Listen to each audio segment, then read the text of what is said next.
Takrat, ko se odločimo za spremembo načina življenja, raje tako rečem, kot za hujšanje, ko hujšamo, bomo postali hujši, ne pa vitkejši.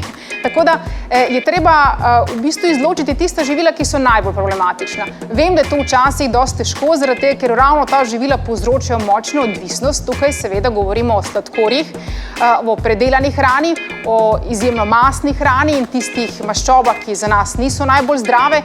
Seveda bi bilo dobro, da izločimo tudi vse, kar deluje zasvojilno na naše telo, kakšen alkohol, kava, ena majhna kavica lahko pride v poštev, ampak dejansko vsa živila, ki imajo prazne kalorije, ki nimajo dovolj nutrientov. Vsekakor v bistvu je treba izločiti tudi tista živila, na katera smo mogoče navajeni, pa niti ne vemo, koliko kalorij vsebujo, recimo kakšne sladkane pijače ali tiste gazirane pijače.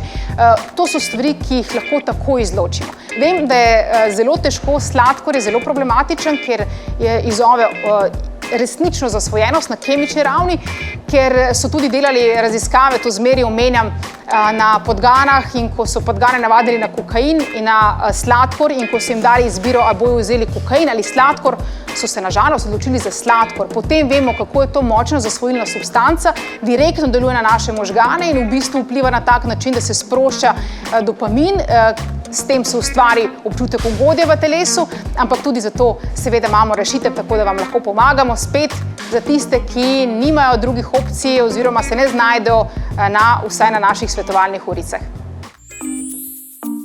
Kalček, naravno z okusom.